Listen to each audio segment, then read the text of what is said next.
नमस्कार, मी धनंजय सानप ॲग्रोवन शो मध्ये तुमचं स्वागत।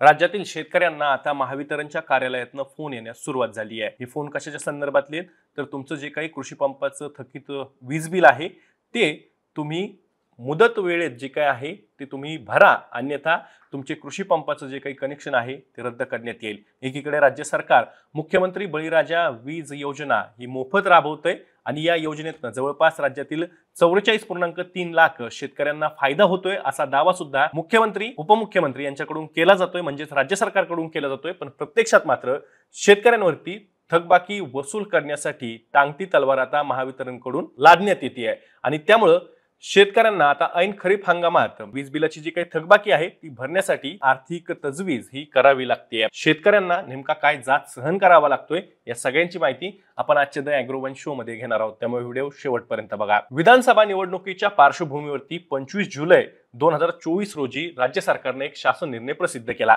या शासन निर्णयात काय सांगितलं की राज्यातील 7.5 HP कृषी पंपधारक जे काही शेतकरी आहेत त्यांच्यासाठी पुढील 5 वर्षांसाठी मोफत वीज पुरवठा करण्यात येणार आहे। आणि त्यानंतर राज्यातील या शेतकऱ्यांना असं वाटलं की आता पुढच्या 5 वर्षापर्यंत तरी आपल्याला आपली जी काही थकबाकी आहे ती भरावी लागणार नाही, त्यासोबतच मोफत वीज सुद्धा मिळेल। परंतु आता महावितरणकडून शेतकऱ्यांची जी काही थकबाकी आहे कृषी पंपाची ती वसूल करण्यासाठी तयारी ही सुरू झालेली आहे। दररोज राज्यातील विविध भागातील शेतकऱ्यांना महावितरणच्या कार्यालयातून फोन जात आहेत, त्यासोबतच मेसेज सुद्धा मोबाईलवरती पाठवले जात आहेत की तुमची थकबाकी जी आहे ती भरावी लागणार आहे तुम्हाला, अन्यथा तुमचं कृषी पंपाचं जे काही कनेक्शन आहे ते बंद करण्यात येईल। एकीकडे राज्य सरकार ज्या पद्धतीने आधी दावा करत होतं की शेतकऱ्यांना आम्ही मोफत वीज देऊन शेतकऱ्यांवरती जो काही वीज पंपासाठी लागणाऱ्या बिलाचा जो काही भार होता त्यातनं शेतकऱ्यांना मुक्त केलंय असा दावा मुख्यमंत्री आणि दोन्ही उपमुख्यमंत्री करत होते, परंतु आता मात्र राज्यातील शेतकऱ्यांकडून थकबाकी विजेची ही वसुली केली जाते। आता खरीप हंगाम हा तोंडावरती आलेला आहे। मान्सून सुद्धा यंदा चांगली साथ शेतकऱ्यांना देईल अशी चिन्ह आहेत। मान्सूनचा प्रवास मागच्या 10-15 दिवसापासून एकाच जागेवर असला तरीही पुढील काळात मान्सून चांगली साथ देईल अशी भाकीत वर्तवली जात आहेत हवामानशास्त्र विभागाकडून। पण दुसरीकडे या पावसाचा जो काही खंड आहे 10-15 दिवसाचा त्याच्यामुळे शेतकऱ्यांना मात्र पाण्याची किंवा सिंचनाची सोय ही पिकांसाठी करावी लागते, कारण की राज्यातील जिथे जिथे पूर्वमोसमी पाऊस हा चांगल्या पद्धतीने पडलेला होता तिथे शेतकऱ्यांनी पेरणी केलेली आहे आणि त्यामुळे त्या शेतकऱ्यांना आता पिकासाठी जे काही सिंचनाची व्यवस्था करायची आहे त्यासाठी कृषी पंपाच्या साह्याने ते सिंचनाची व्यवस्था करतायत। परंतु अशा शेतकऱ्यांना आता महावितरणकडून थेट असे फोन कॉल येत आहेत की तुम्ही जर का थकबाकी भरली नाही तर तुमचं विजेचं कनेक्शन हे बंद केलं जाईल। त्यामुळे शेतकऱ्यांसमोर सुद्धा एक पेच निर्माण झालेला आहे। दुसरीकडे आपण वारंवार ज्या मुद्द्यावरती बोलतोय की शेतमालाचे भाव हे शेतकऱ्यांना मागच्या हंगामामध्ये मागच्या 2-3 हंगामापासून प्रमुख शेतमाल जे आहेत त्याचे भाव हे परवडत नाहीयेत, त्यामुळे शेतकऱ्यांची आर्थिक कोंडी सुद्धा झालेली आहे। त्यामुळे शेतकरी कर्जमाफी सारखी मागणी सुद्धा करतायत, परंतु राज्य सरकार या मुद्द्याकडे लक्ष द्यायला तयार नाहीये।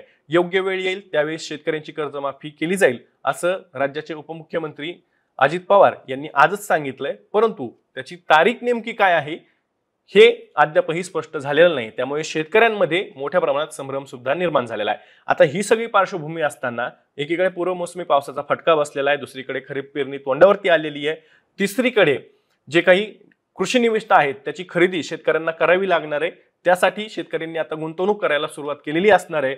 पण या सगळ्या पार्श्वभूमीवरती आता महावितरणकडून सुद्धा थकबाकी वसुलीसाठी रट्टा लावला जातोय आणि त्यामुळे शेतकऱ्यांना मोठ्या प्रमाणात एक धास्ती आहे की ऐन खरीप हंगामातच शेतकऱ्यांकडून थकबाकी वसूल करण्यासाठी महावितरण ज्या काही हालचाली सुरू केल्यात आणि त्यामध्ये जर का शेतकऱ्यांनी थकबाकी भरली नाही तर शेतकऱ्यांच्या कृषी पंपाचं जे काही कनेक्शन आहे ते बंद केलं जाईल की काय, कारण की पुढच्या काळात आपण जर का बघितलं तर मान्सून हंगामात चांगला पाऊस राहील अशी शक्यता वर्तवली जाते, परंतु यामध्ये पावसाचं वितरण हे असमान असण्याची शक्यता सुद्धा नाकारता येत नाही। त्यामुळे मोठे खंडही पावसामध्ये पडू शकतात अशी भाकीत अशी अंदाज हे अभ्यासकांकडून वर्तवली जात आहेत।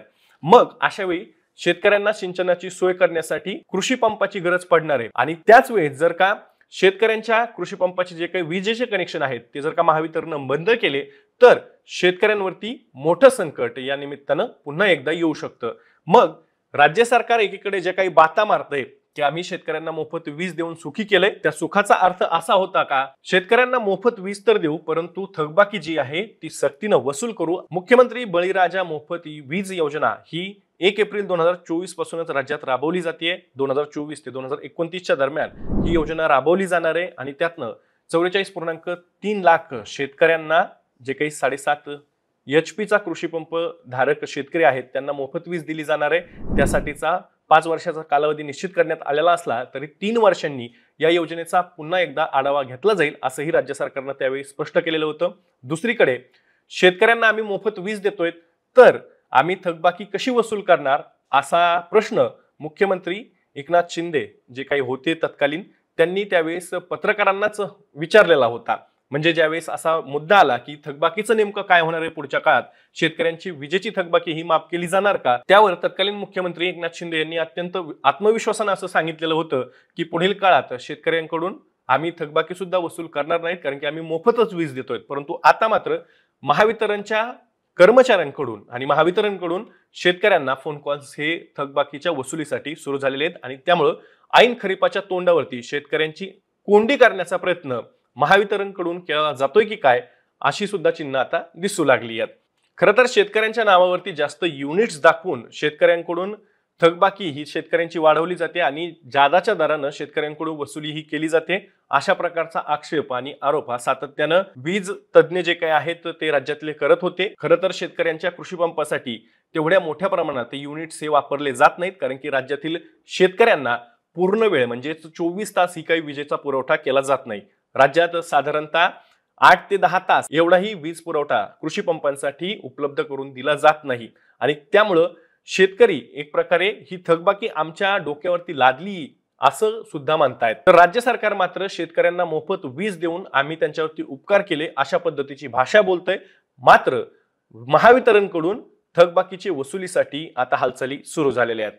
राज्यातील शेतकऱ्यांनी संताप सुद्धा व्यक्त करायला सुरुवात केलेली आहे. तुम्हाला महावितरणच्या कार्यालयातनं फोन आलाय का थकबाकी वसुलीसाठी? तुमचा अनुभव नेमका काय आहे?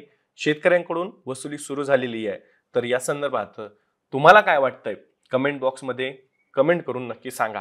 मी दररोज संध्याकाळी 6 वाजता ॲग्रोवनच्या यूट्यूब चॅनलवर शेती आणि शेतकऱ्यांच्या हिताचे मुद्दे घेऊन येत असतो. त्यामुळे तुम्ही अजूनही ॲग्रोवनच्या यूट्यूब चॅनलला सबस्क्राईब केलं नसेल तर लगेच सबस्क्राईब करा. व्हिडिओ जास्तीत जास्त शेतकऱ्यांपर्यंत पाठवण्यासाठी व्हिडिओला लाईक आणि शेअर नक्की करा. आपण पुन्हा भेटू. तोवर तुम्ही तुमची आणि तुमच्या जवळच्या माणसांची काळजी घ्या.